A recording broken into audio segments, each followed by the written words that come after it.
In the single bark formation, double A under center. The noob flanked out to the right. Arya the tailback. D is in a fur 3 defense. Ball is snapped. It's a flea flicker. Touchdown Bears! The Two Pup Conversion to come.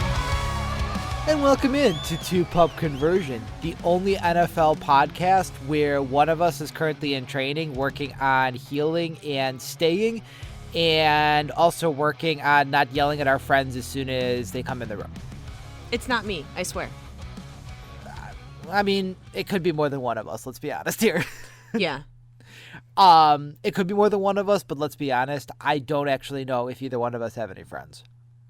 I was just going to say, I don't know if you're obedient enough to work for biscuits.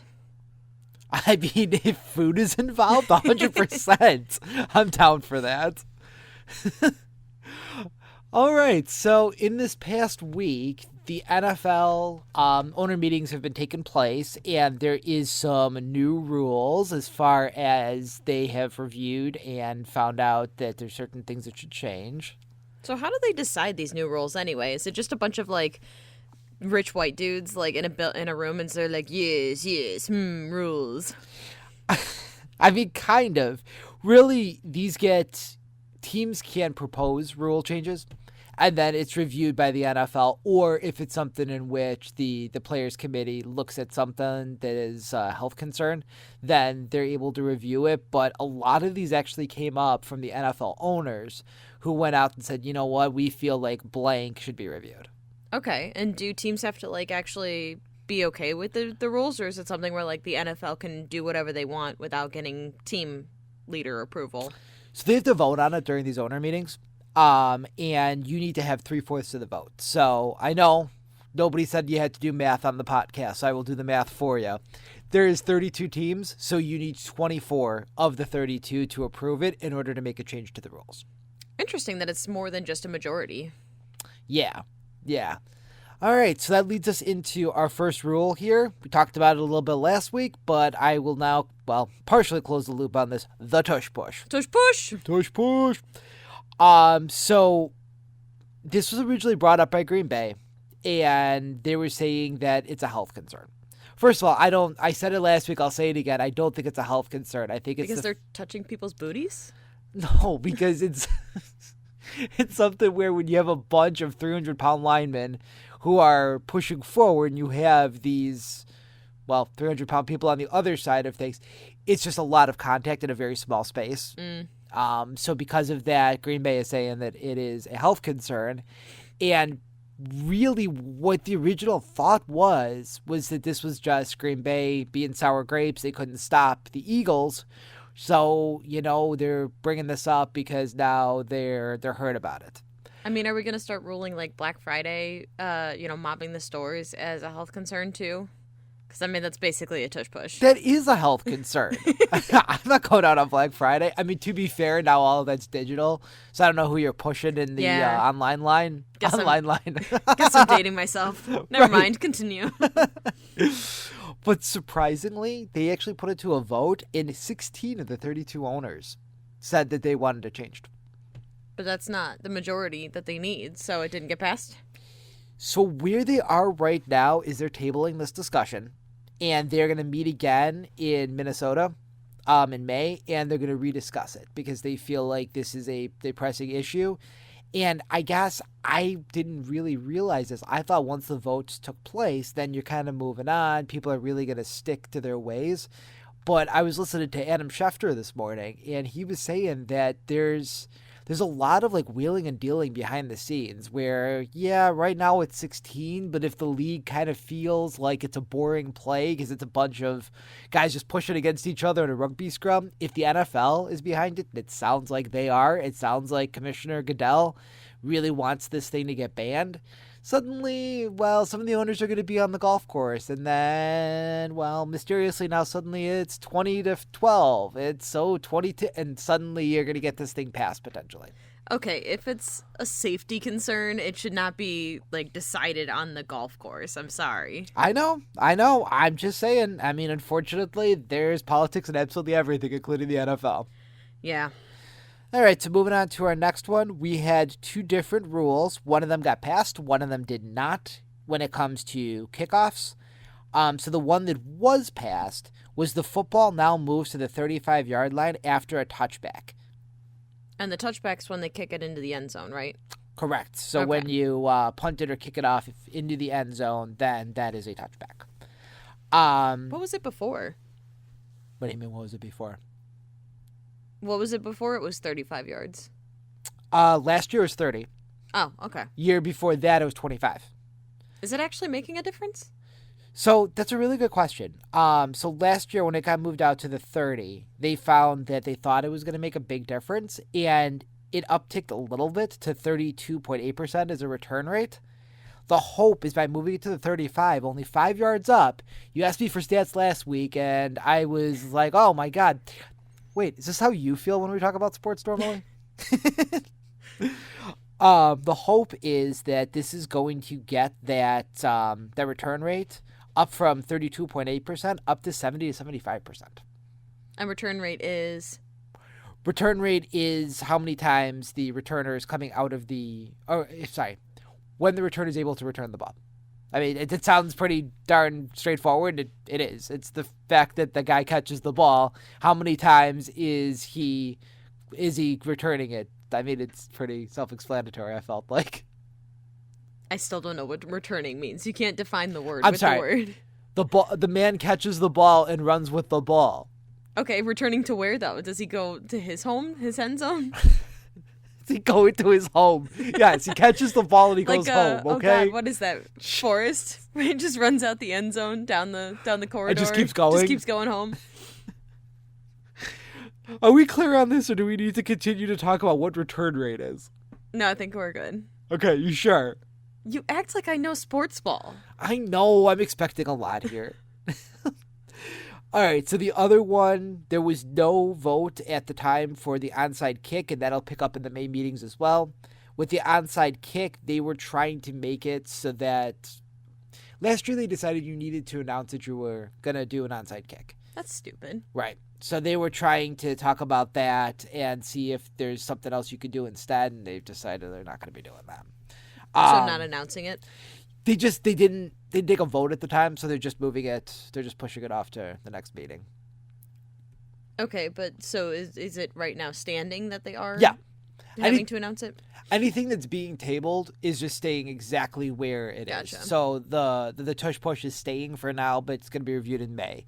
The onside kick modification is going to be reviewed in May, so it's going to stick for now. But again, we're not playing until September. So I mean. But if your whole point of the sport and getting rid of like the tush push and stuff is that you want the game to be like faster moving and potentially a little bit safer or whatever, like why are you then preparing the other team for what you're going to do? Like, hey guys, we're going to do this secret play.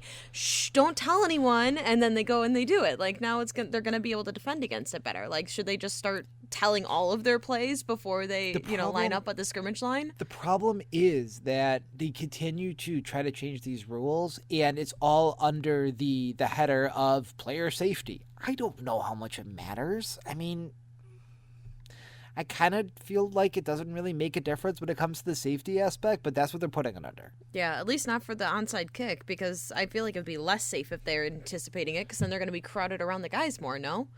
Not necessarily, because there's only a certain distance that you can have. I mean, there's certain formations you can use. You can't be too far up. Like there's a lot of rules that go in there and a lot of intricacies. Next one. I like this one. Replay assist. So NFL owners now have approved proposals to expand the league's replay assist system. So to make this clear, it's not going to necessarily help in throwing more flags. It's being expanded to pick up flags. Okay, so like, is there additional penalties or anything like that, or like?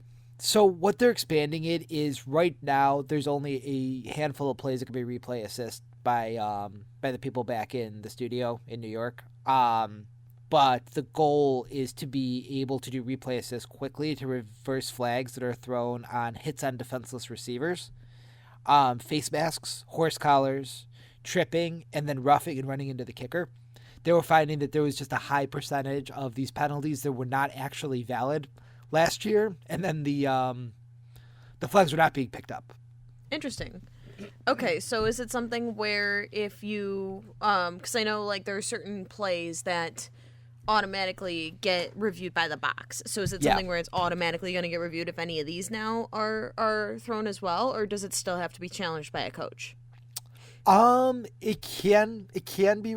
I think for the most part they're trying to have it be an automatic review, and Okay. it's not something where it's gonna slow down the game. It should be an automatic kind of thing of like, oh, this happened quickly. The people back in New York are checking it out, and then they'll let the officials know on the field in between plays. Mm-hmm. So the goal is not to necessarily slow down the game. The hope is that it's going to just make it so that the game is called a little closer to what actually happened. Well, how can you do it in between plays though if like you need to know what the outcome of the call is because there might be like a certain yardage penalty or whatever? You're the one who made fun of football because half the time they're standing around. Yes. Okay, That is true. that answers your question.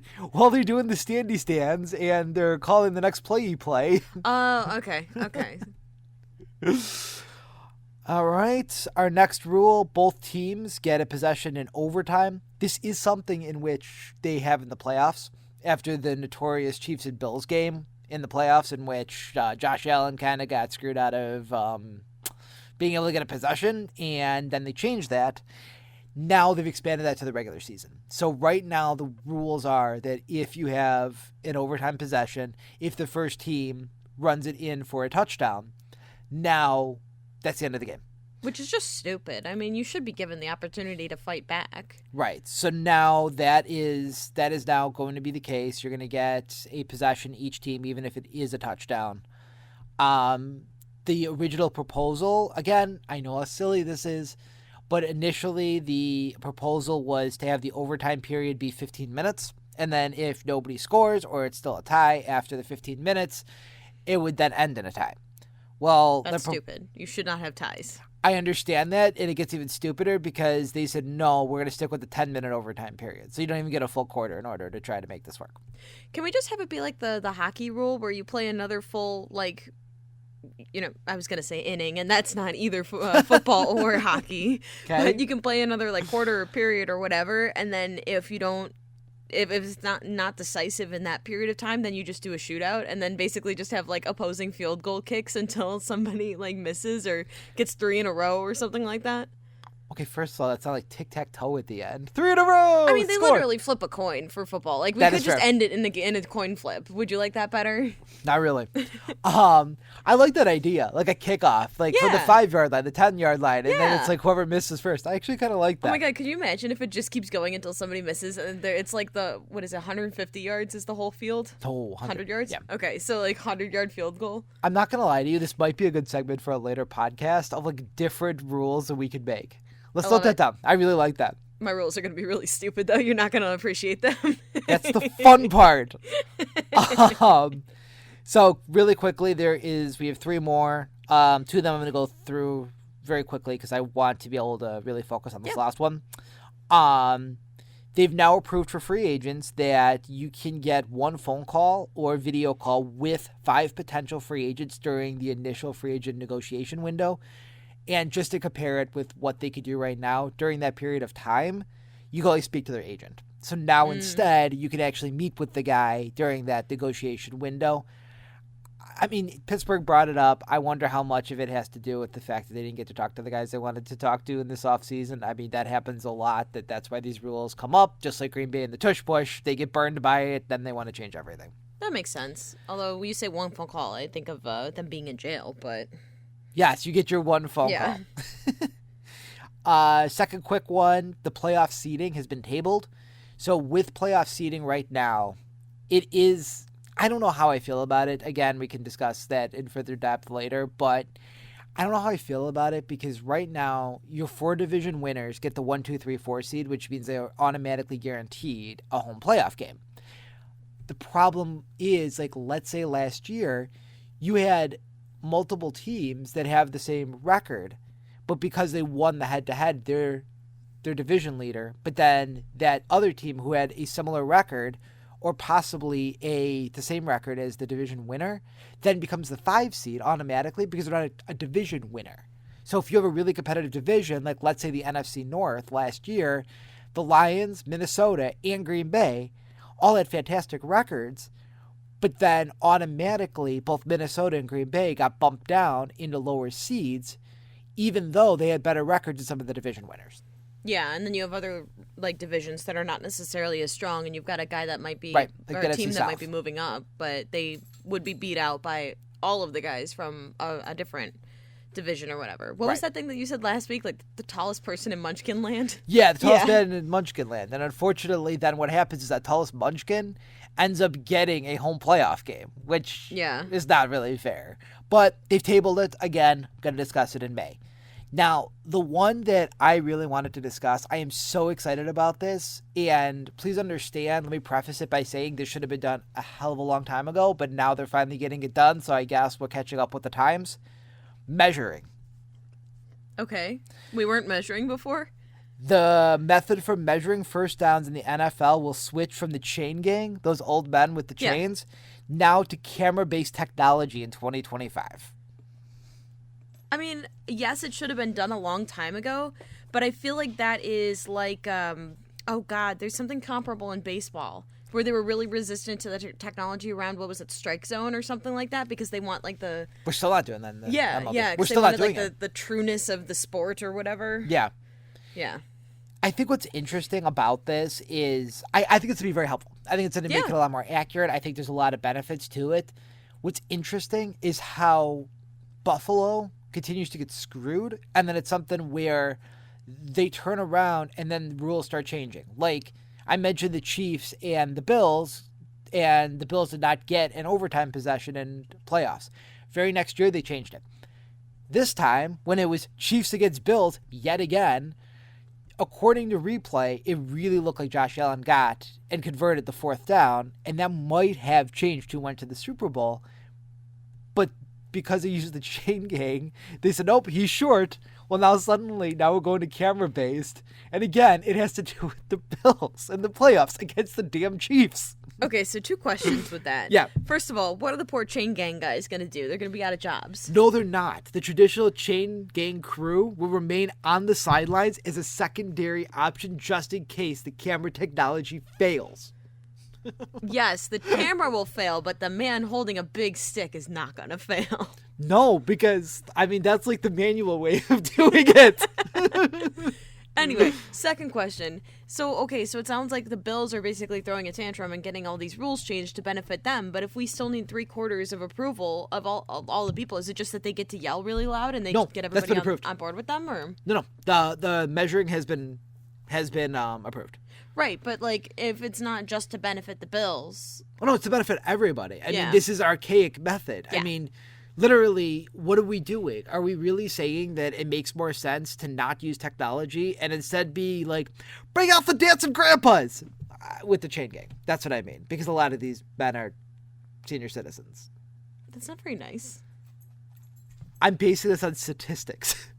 I would like to see the statistic that says dancing grandpas are in the chain gang. I will create one for next week, okay? Okay. Happy now? All right, so we will take our first break here. When we come back, I think we're going to go into one of our new segments called Unnecessary Ruff-ness. Haha, roughness. Because I have a bit of a bone to pick with Chicago beat writer, and I have a little bit of an issue here. So we'll discuss that when we come back here on Two Pup Conversion. And welcome back to Two Pup Conversion. All right, so somebody's about to not have a fantastic day here because I have a bone to pick. Bone. Huh. Thank you. It's unnecessary roughness. Unnecessary right? rough. Yes, Right? Yeah. very good. Excellent. Glad we're on the same page about Yeah. these segments. She And says rough too. see, Arya Bark has a problem with this guy too.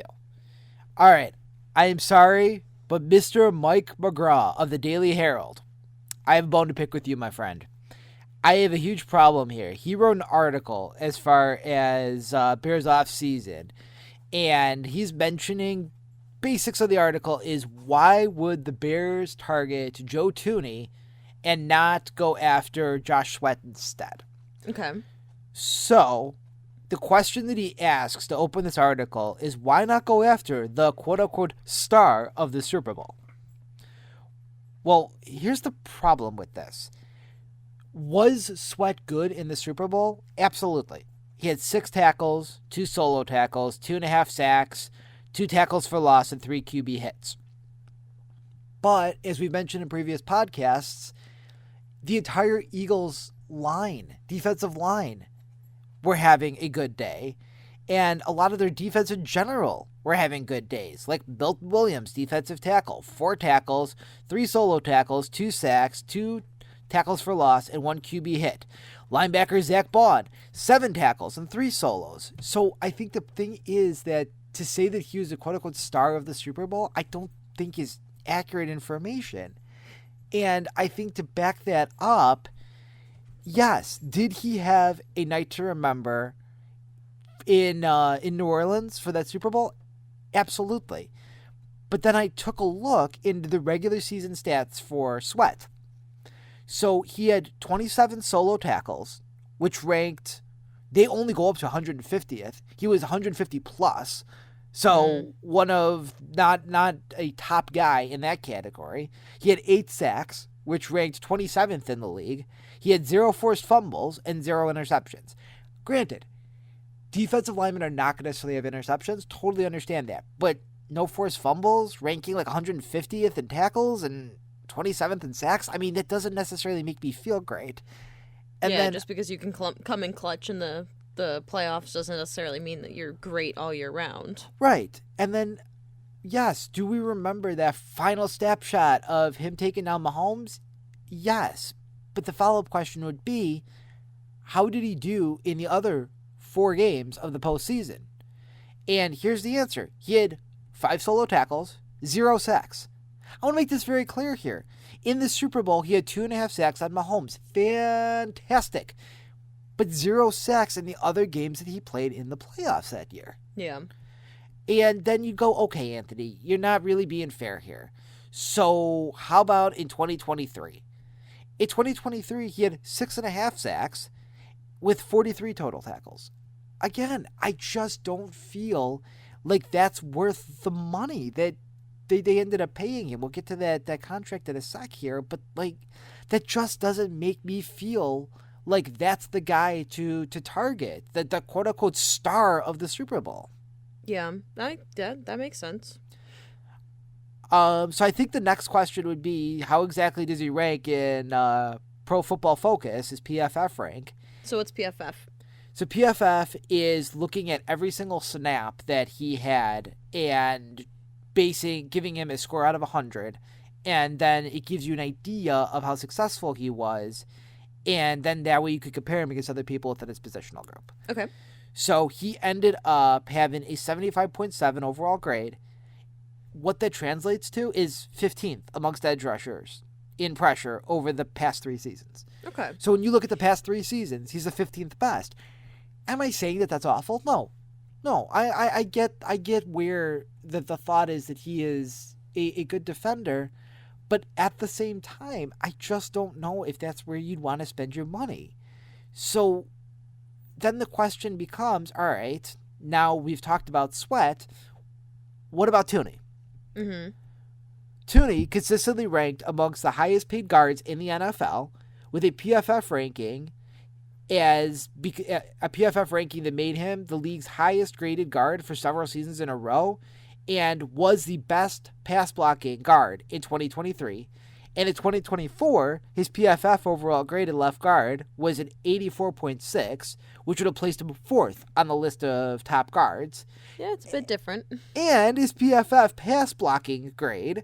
So we talked about the one side of it, but then on the other side of it, his PFF pass blocking grade as a guard in 2024 led the position by a significant margin. Interesting.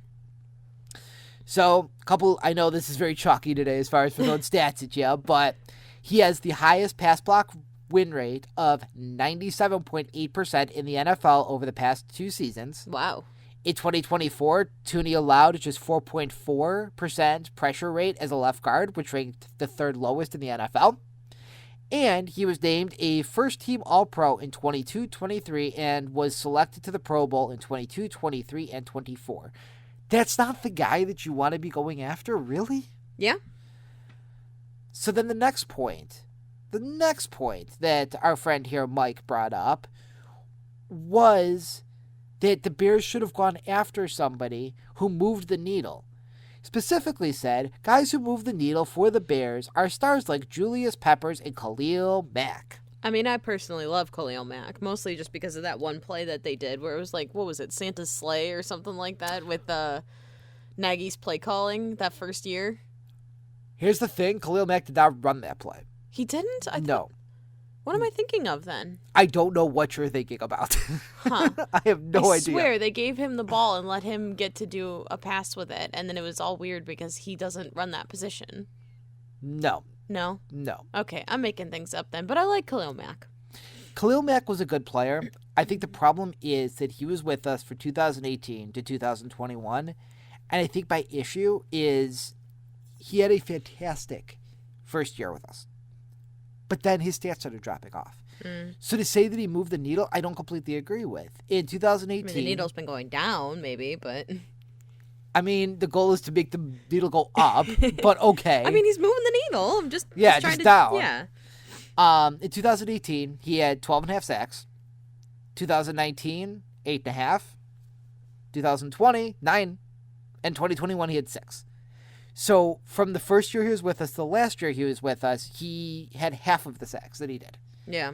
Didn't he have injuries, or am I making that up too? You know, it's a good question. Really, the last season with us in 21, he only played 7 games. So yes, he did have injuries, but for the most part, the other years he was playing a lot of the games of those. Yeah. As far as for forced fumbles, I mentioned the defensive linemen, the ones who are rushing the passer, really do have a lot of opportunities for forced fumbles because they're the ones going after those running backs. A lot of the first contact with running backs, quarterbacks. 2018. 6. 2019, 5. 2020, 3. And our last year, 0. Oof. Yeah.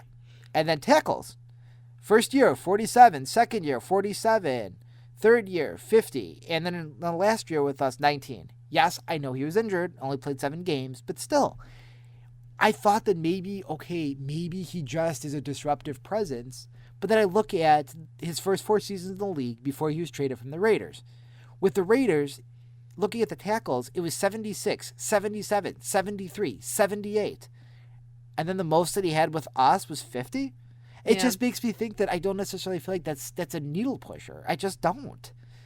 And then I look at Julius Peppers. He had a little bit more of a successful tenure with us. He was with us from 2010 to 13. His sacks were respectively 8, 11, 11, and then 7. His forced fumbles were 3, 4, 1, and 2. And his tackles were 54, 37, 39, 45. But still, I don't look at those players and say that those are the guys that I would want to build my team around. I think they're good pieces. But to say that you need more players that are going to move the needle like these two, I wouldn't have necessarily said that these two would be the ones that I would quote. Yeah. So on to our contract here. So Sweat signed a 4-year, $76 million deal, $41 million guaranteed with an average of $19.1 million. Where this puts him is he's ranked as, money-wise, as the 12th highest paid defensive end. 12th highest paid defensive end. And then Montez Sweat has 24.5 annual, so he's 8th. So what we're saying is in order to get Josh Sweat to come to Chicago. For Sweat Squared, which is very exciting. Very good promotional opportunities.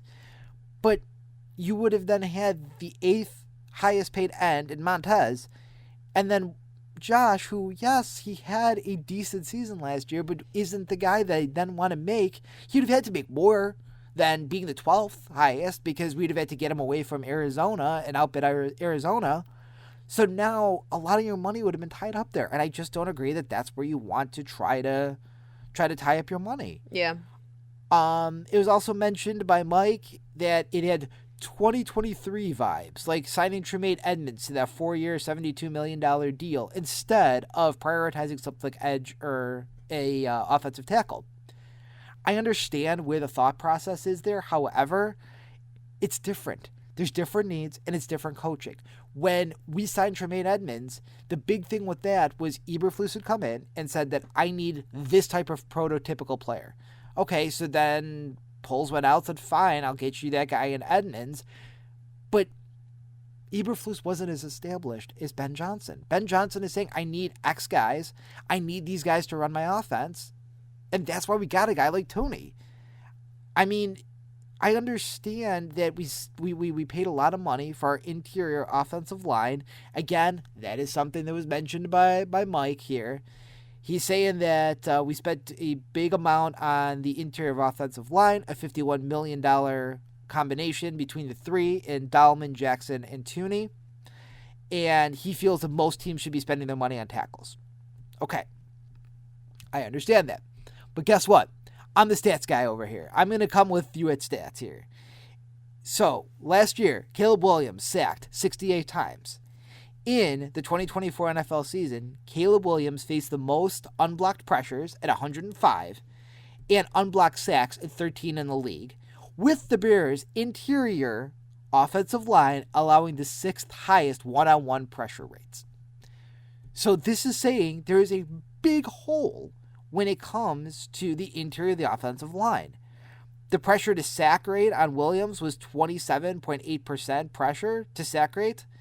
His overall sack rate was a 10.8% rate.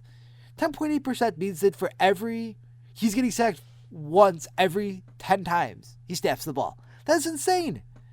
So I just feel like when you look at this, of course we spent the money on the interior of the offensive line. That was where the biggest hole was this offseason. Yeah. And then the comments are that we shouldn't have spent that much and we should have went after edge instead. Do we need edge? Of course we do.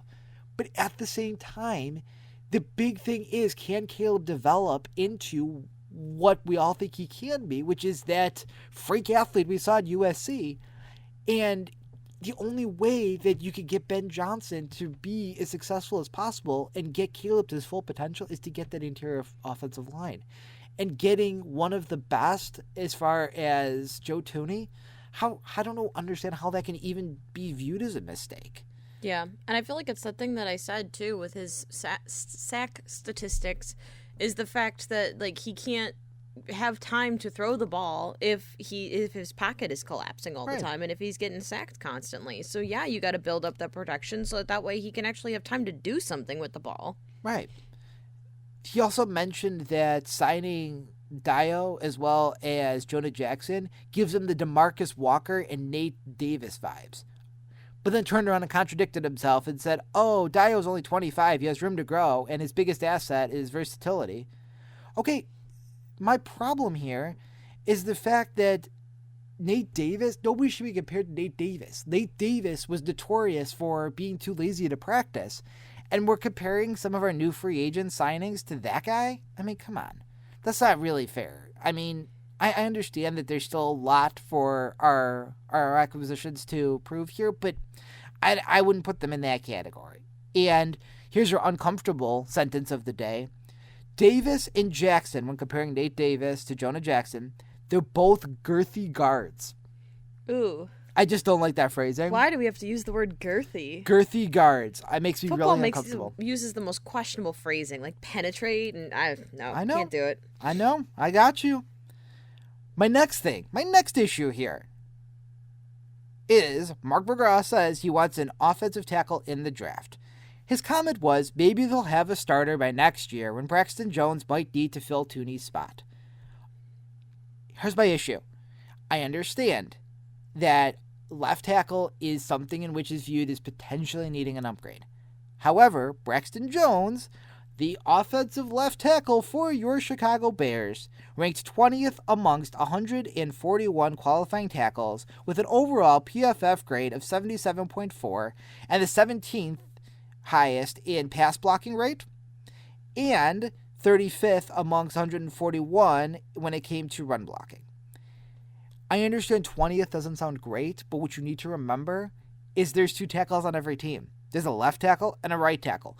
So we are talking about, out of 141 players, we have a guy that's ranked 20th, which means that he'd be in the top 10 when you break it down like that. And that's where that's supposed to be the thing in which we need to upgrade immediately, and we should have addressed it for agency, and we should have in the draft. Like, I understand why we'd want to do that, but at the same time, I think that there's other things that we potentially could target, and I think that getting Thuney and getting some of these other guys was a lot more important than going after the left tackle position. And I think my final point here is there's a picture of Joe Thuney failing to tackle Eagles corner Cooper DeJean after the pick six. Mm-hmm. And what it specifically said was that Thuney could not bring him down. Did the Bears make the right decision in bringing in Thuney over Josh Sweat? Joe Thuney is an offensive lineman. Why do you suddenly think, A, that he's going to be able to tackle somebody when that's not his job? And B, you look at the picture and guess what? He's like 3 to 5 yards out from the pylon. So you're going to tell me that if Joe Thuney tackled Cooper DeJean's ass, that we're not going to just run it in there with the, well, last mentioned, tush push. They were going to get it in regardless. So to sit here and pick on him when, A, Thuney was out of position last year and playing left tackle instead of his natural left guard. He's an offensive lineman. It's not his fault that Patrick Mahomes was loose with the ball and threw it over to Cooper on his birthday for a touchdown. A birthday touchdown. Yay. But I just feel like there's just a lot of criticisms against Thuney, and I just feel like the Bears made the right decision. And meanwhile, you have Mike McGraw that's decided that he's just going to poop all over the party. I don't know.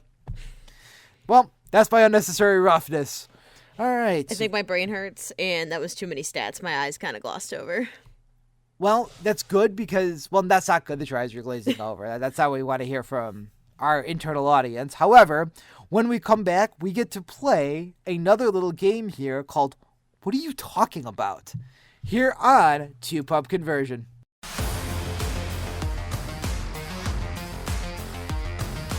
And welcome back into Two Pup Conversion. So the next game we're going to play here is called What Are You Talking About? Probably a phrase that's used in this household a lot because I just say really random things that are completely out of pocket, make absolutely no sense. True. Yeah. Or when you're married for long enough, it's somebody muttering something like, what are you talking about? And you have no idea. And then half the time you find out that actually you were referring to the dog. You weren't talking to the other human in the household. I'm not going to lie, that happens a lot. Yeah. All right, so the rules are very simple here. I'm going to read you a random quote, and I just need you on just top of your head. What do you think the quote is in reference to? Okay, like the context? What is the context? Oh, lordy. Okay. All right, so I'm going to start off with an easy one. It's not football. It's rugby.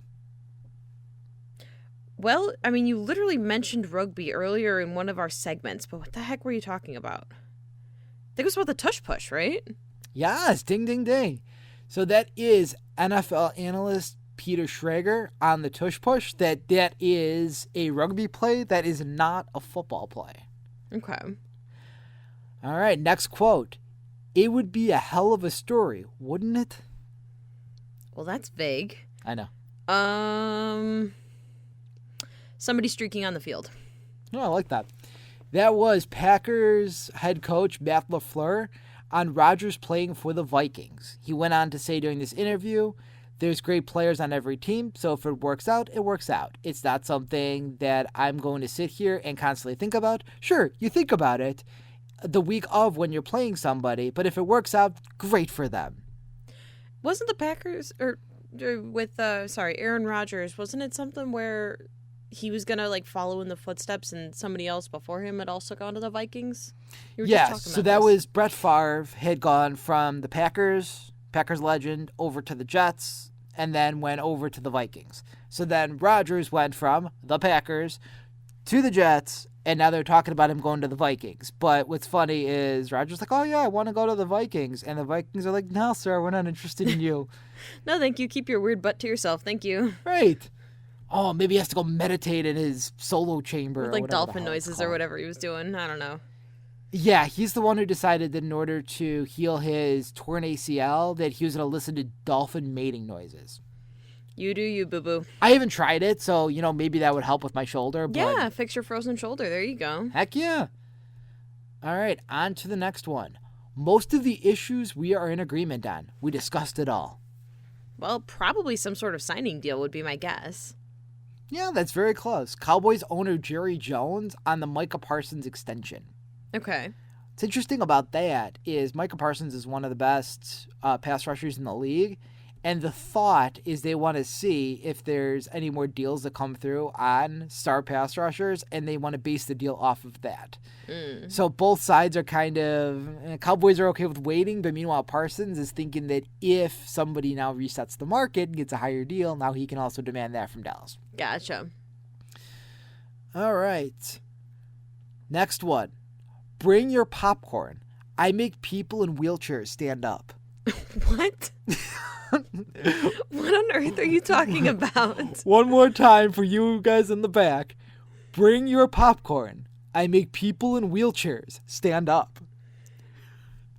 Cody Parkey, because the wheelchair people want to leave the building after the double doink. I think all of us wanted to leave after that. That was a quote last year by now Patriots wide receiver Javon Baker. He was drafted eventually in the 4th round of the 2024 draft, but when they asked him how he felt like his game was and why people should draft him and be interested in him, it's because he makes people in wheelchairs stand up. Okay. All right. Next one. I love me some me. Okay, who's really full of themselves? Lonzo Ball. Okay. Oh, wait, no, Lonzo Ball's dad. Do you even know what his name is? Le'Veon Bell, right? No, wait, that's a different sports ball player. Never mind, I'll see myself out. That's also Le'Veon Bell, and you said Lonzo Ball. It's the balls and the bells. There's a little bit of a difference here. I didn't even notice that. I know it's one vowel, but come on now. LeVar Ball is what you're looking for. Okay. I knew it was an L name. So I love me some me. That was wide receiver Terrell Owens after he had a career receiving day against the Atlanta Falcons. Okay. The next one. To win, I'd run over Joe's mom too. Wait, repeat that? To win, I'd run over Joe's mom too. Okay, who's running over Joe's mom? God,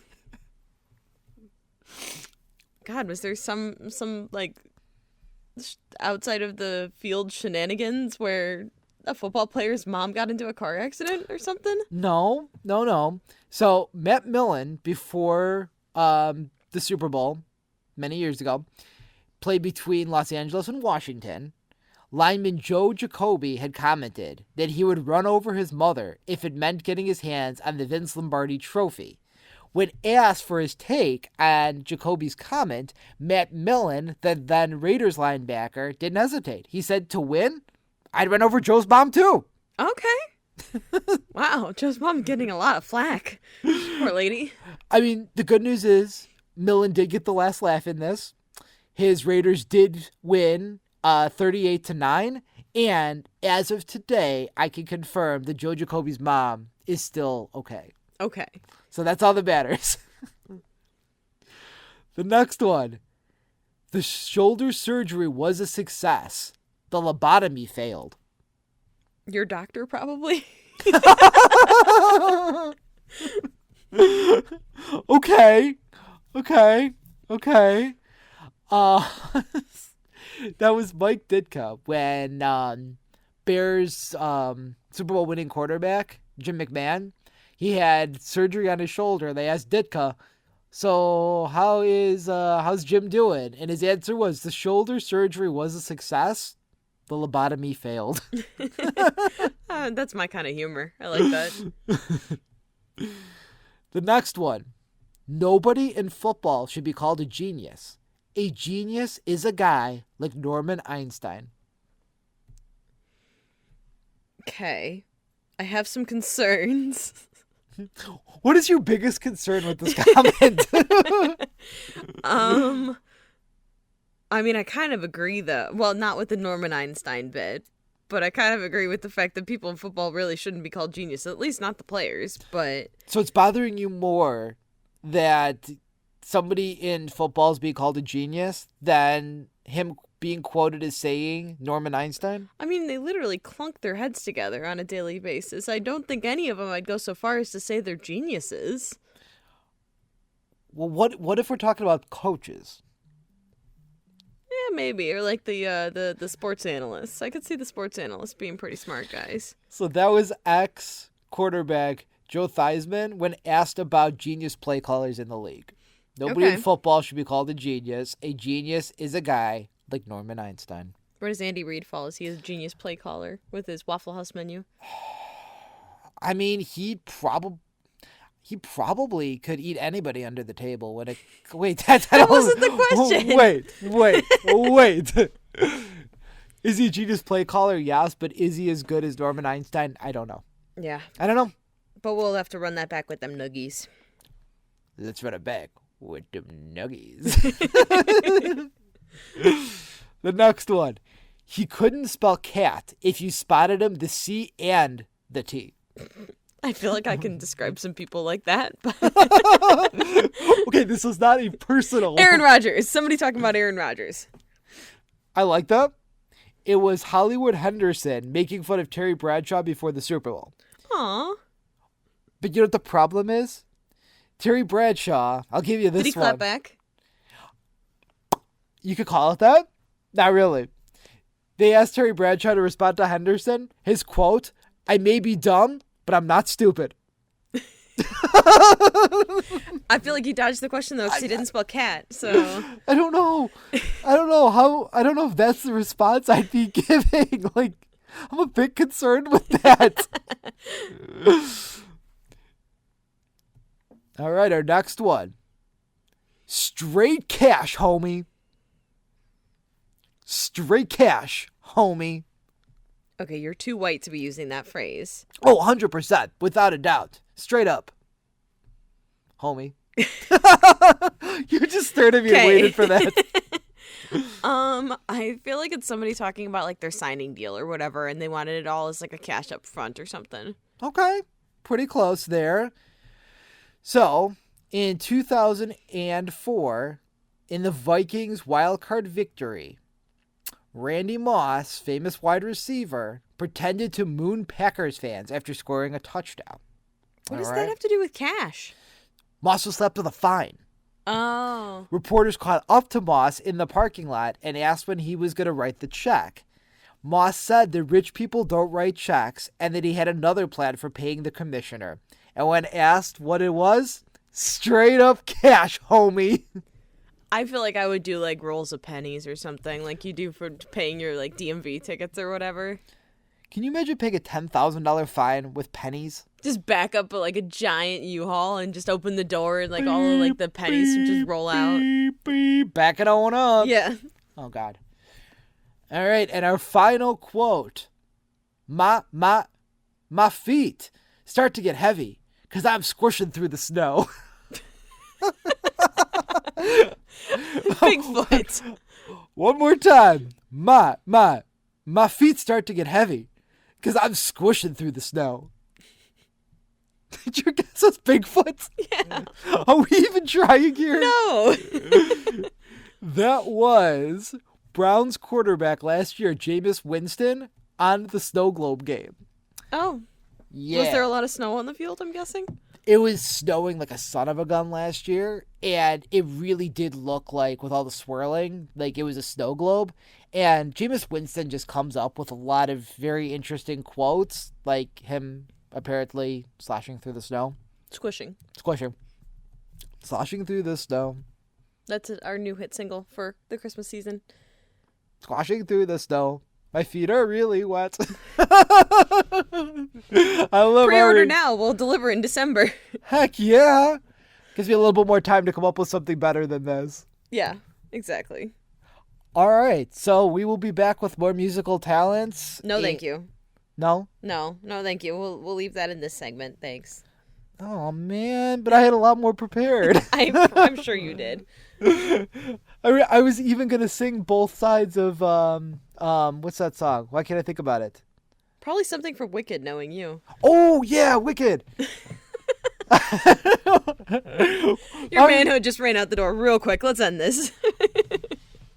Okay, listen. You're just jealous that I'm popular. No. I'm talking popular. No. Okay, how about me singing Defying Gravity? Good luck. You don't have the range for that. Hey, no one mourns the wicked. Is this segment over yet? All right, fine. I'll put an end to your misery here on Two Pup Conversion.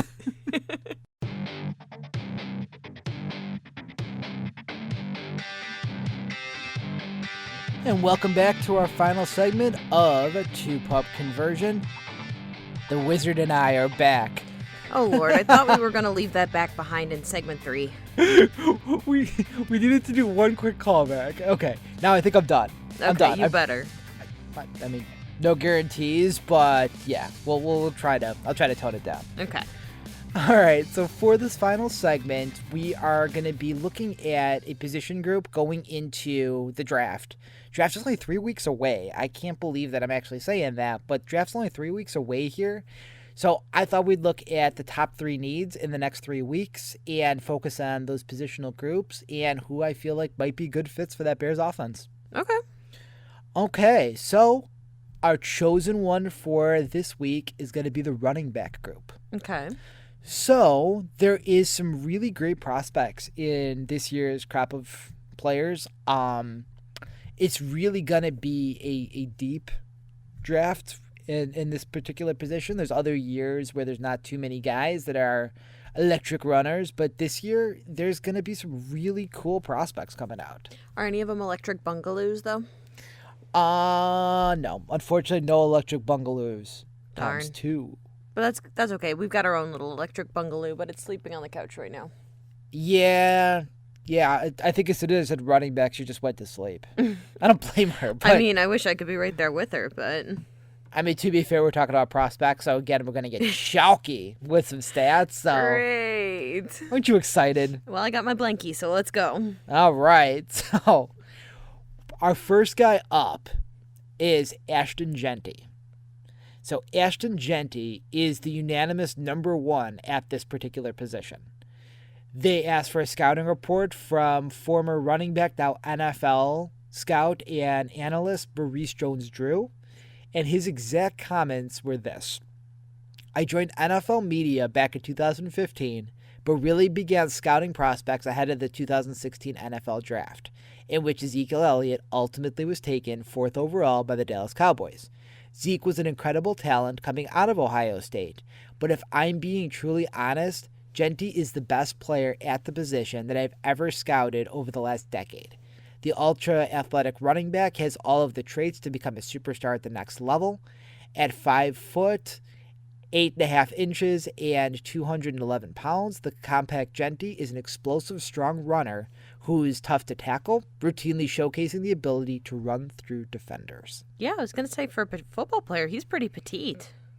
I wouldn't call him petite. I don't think that's the 5', right... 8.5, and only 211? I don't know. For a football player, that's pretty small. No? No, I don't think so. I think that... I mean, have you seen the man? Man is like chiseled out of stone. He's incredible looking. Okay, you got a little crush there? I kind of feel like I need to just kind of move off of this now because I don't really know where to go with this. I'm going to pull up a picture so that you can see this chiseled man. Look at this chiseled man. Okay, yeah. Look at him chiseled. All right. Anyway,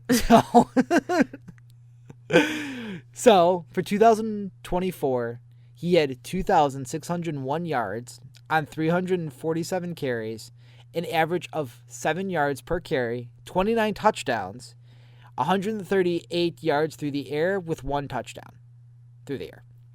He was flying through the air? In the passing game. Oh, okay. I mean, he's so fast, he's just flying. Yeah.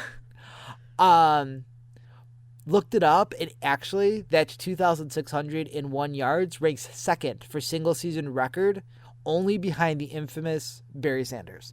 Okay, single season for Rushing college yards. league or... Yeah. Okay. Yeah. So, as far as college rushers, he is statistically had the second best season of any running back of all time. Wow. I know. And then his 29 touchdowns on the ground ranks 7th all time for single season. So, then the question that I had was last year an anomaly, and Jeanty was he in previous seasons? Mm-hmm. So 2023, he had 1,347 yards with 14 rushing touchdowns and 569 yards and 5 touchdowns through the air. And then in 2022, he had 821 yards, 7 rushing touchdowns, and 155 yards through the air.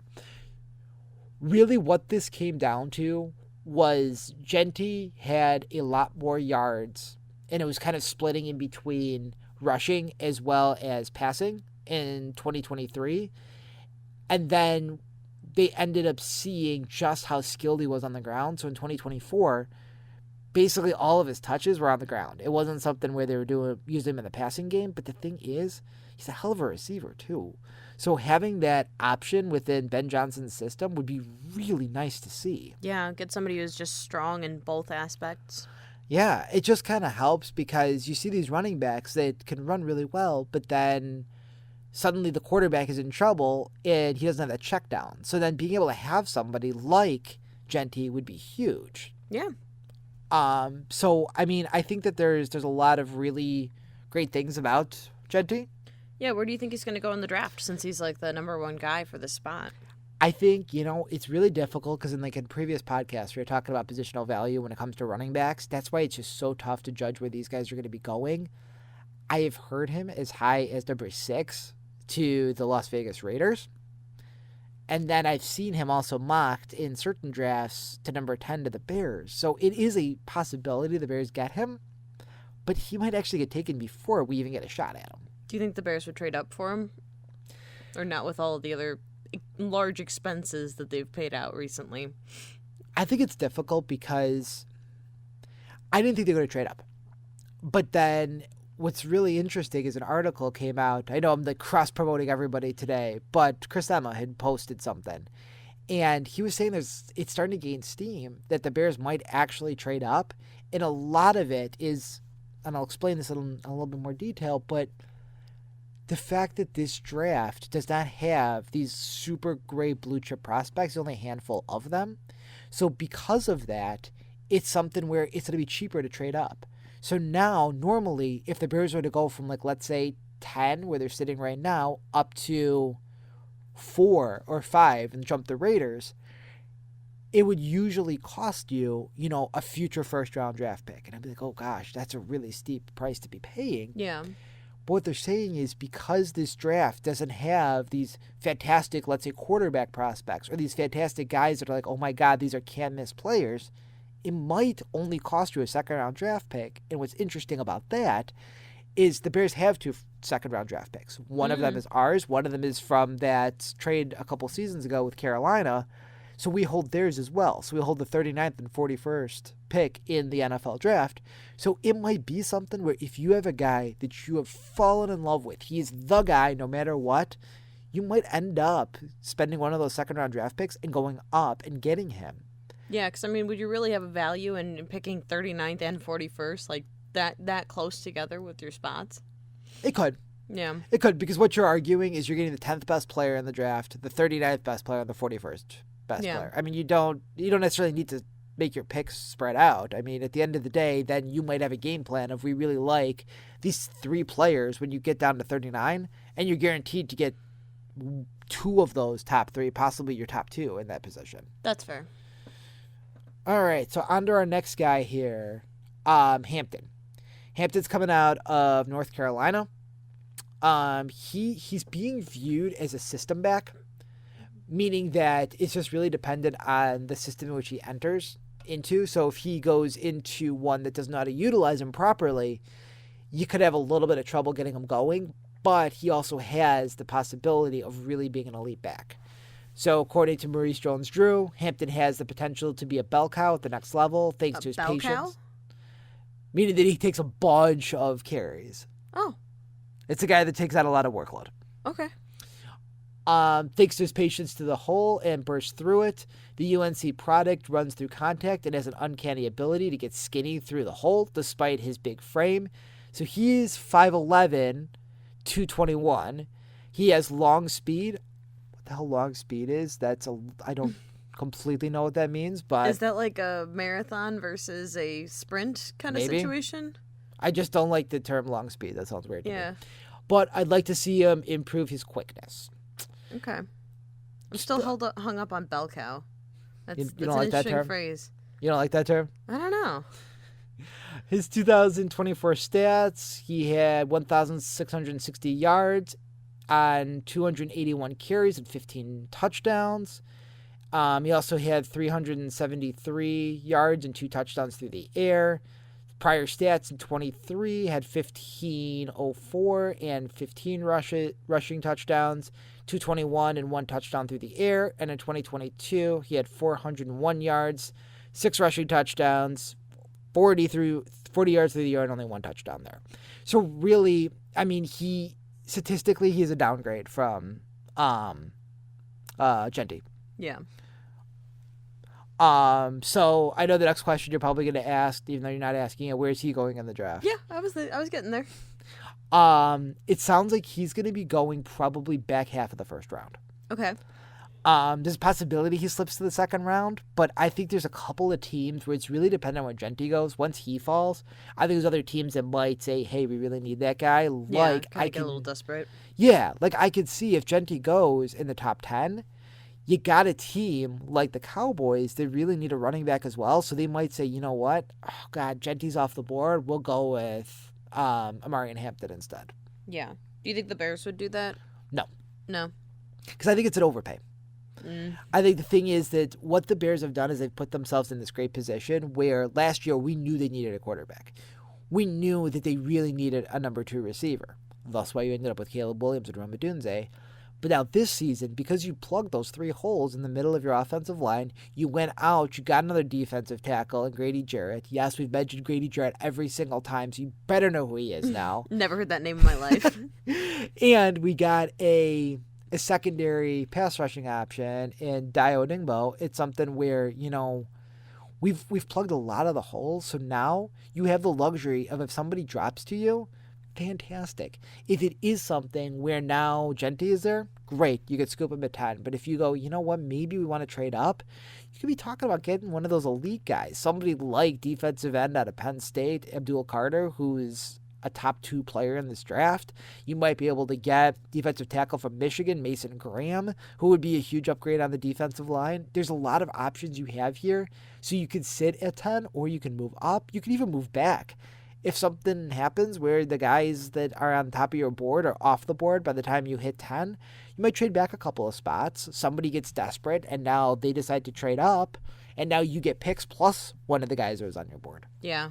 So of the 2 guys that you've said so far, either of them, would they fit well into, like, Ben Johnson's offense?